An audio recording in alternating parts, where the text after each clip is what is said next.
Hello everyone, आज की इस वीडियो में हम करेंगे क्लास 10th के चैप्टर 3 का इंट्रोडक्शन। ठीक है, तो चैप्टर 3 है वो हमारे पास में pair of linear equations of two variables. तो क्या है चैप्टर का नाम समझेंगे। पेयर मतलब क्या होता है, जोड़ा। Of linear equation, linear equation कौन सी होती है, जिनकी डिग्री कितनी होए, 1 होए।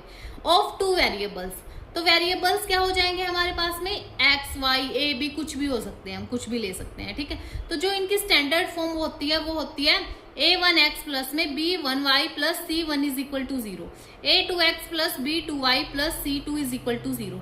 अब देखो इनको क्यों pair of linear equations of two variables बोला गया है। देखो पेयर मतलब जोड़ा, तो जो ये इक्वेशंस है, ये टू इक्वेशंस है ना, तो जोड़ा हो गया टू इक्वेशंस का।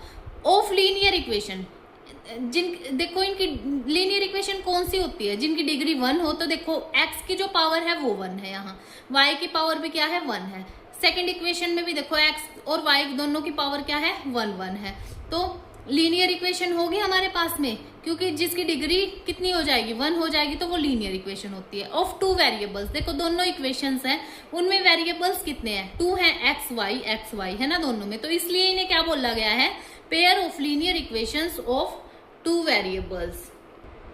अब हम एक एग्जांपल ले लेते हैं जिसमें जो टू इक्वेशंस है हमारे पास में वो है 2x plus 3y minus 9 is equal to 0। Second equation है 3x plus 6y minus 8 is equal to में 0।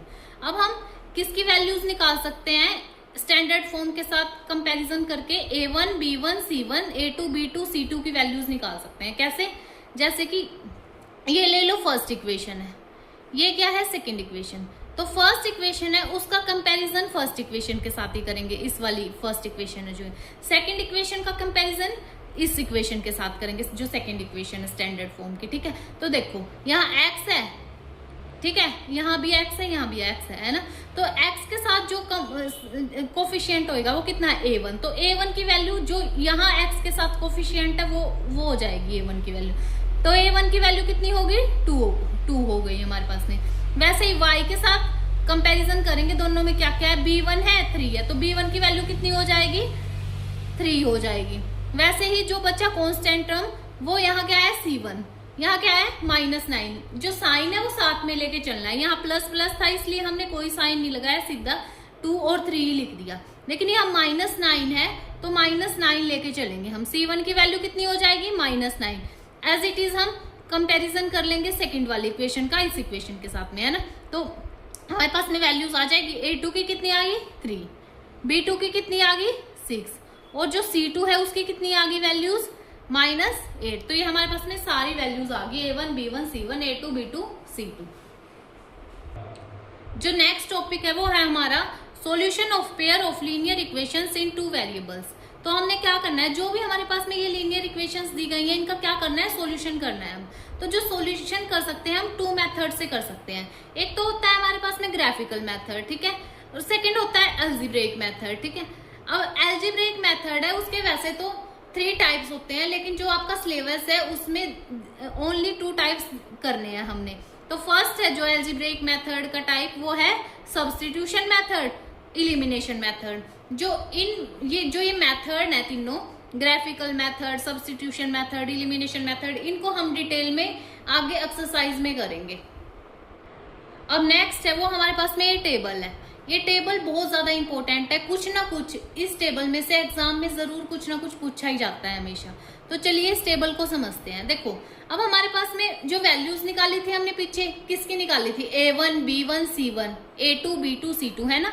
तो उनका ही हमने क्या करना है, कंपेयर करके ग्राफिकल रिप्रेजेंटेशन में देखना है, और अलजेब्रिक जो मेथड बताए थे मैंने उसमें कैसे सॉल्यूशन आता है वो देखना है। ठीक है, तो देखो जो रेशियो है, जैसे अगर a1 बाय a2 अगर इक्वल नहीं होता किसके, b1 बाय b2 के, तो जो लाइंस हैं जब ग्राफ बनाएंगे हम, ठीक है, तो उसमें जो लाइन है वो क्या करेंगी, इंटरसेक्ट करेंगी, यानी 1 पॉइंट से कट होंगी। जैसे कि इंटरसेक्ट मतलब क्या होता है, एक ये लाइन है, एक ये लाइन है, तो देखो कट होगी 1 पॉइंट से कट हुई जो लाइन है ना, इंटरसेक्ट करे, तो इसे हम बोलते हैं इंटरसेक्ट लाइन।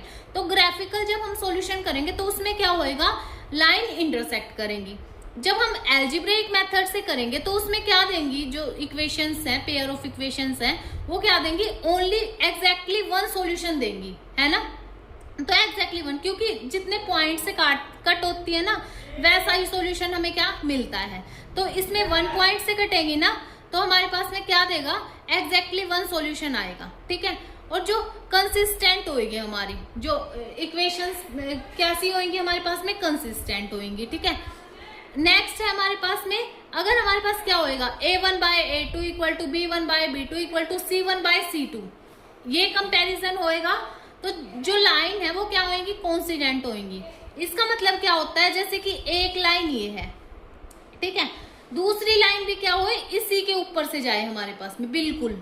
तो एक चीज ध्यान रखो, देखो अगर एक लाइन है तो दूसरी लाइन इसके बिल्कुल ऊपर से जाएगी, तो पता नहीं कितने सारे ऐसे पॉइंट्स होंगे जहां ये कट करती जाएंगे एक दूसरे को लाइंस, है ना। यहाँ तो बहुत सारे पॉइंट्स हो जाएंगे हमारे पास में। तो जो एल्जेब्रिक सॉल्यूशन क्या आ जाएगा हमारे पास में, इनफाइनाइटली मैनी सॉल्यूशंस। मैंने बोला था ना कि जितने पॉइंट से कट करेंगी वैसा ही हमारे पास में जो एल्जेब्रिक मेथड से हम जब करेंगे वैसा सॉल्यूशन आएगा। तो इसमें देखो बहुत सारे पॉइंट्स होंगे, तो इसमें कितने सॉल्यूशन आ जाएंगे, इनफाइनाइटली मैनी सॉल्यूशंस। हमें पता ही नहीं है कि कितने पॉइंट से काटेंगे, बहुत ज्यादा इनफाइनाइट हो सकते हैं, है ना। तो जब हमारे पास में कट करिए तो ये भी क्या हो जाएगी, कंसिस्टेंट आ जाएगी, ठीक है। अब नेक्स्ट है जो थर्ड है, उसमें अगर a1/a2 इक्वल टू होता है b1/b2 के, लेकिन नॉट इक्वल टू होता है c1/c2 के, तो हमारे पास क्या आ जाएगी, जो ग्राफिकल रिप्रेजेंटेशन है वो आएगी पैरेलल लाइंस, यानी ये कहीं से भी कट नहीं करेंगी। एक लाइन यहाँ जाएगी तो एक लाइन ये नहीं, आगे जाके कहीं भी ये कट नहीं करेगी, सीधा ही सीधा चलती रहेंगी, ठीक है। तो ये होता है, इसमें जो ग्राफिकल रिप्रेजेंटेशन आएगी वो क्या आएगी, पैरेलल लाइंस आएगी। और देखो मैंने बोला था जितने भी पॉइंट से कट करेगी तो जो एल्जेब्रिक सॉल्यूशन निकालेंगे तो उसमें उतने ही सॉल्यूशन आएंगे जितने पॉइंट पे लाइन कट होंगी। तो इसमें तो देखो हमारे पास में कट ही नहीं हो रही, तो इसमें क्या आ जाएगा, नो सॉल्यूशन। और नो सॉल्यूशन आएगा जिसका, उसका आएगा इनकंसिस्टेंट, ठीक है। तो यही है हमारा इंट्रोडक्शन थर्ड चैप्टर का। तो अगर आपको यह वीडियो उपयोगी लगी हो तो वीडियो को लाइक करो, शेयर करो और कमेंट में अपनी राय जरूर बताएं कि नेक्स्ट कौन सा चैप्टर करें या क्या करना चाहिए हमें, और चैनल को सब्सक्राइब करना ना भूलें। Thanks for watching.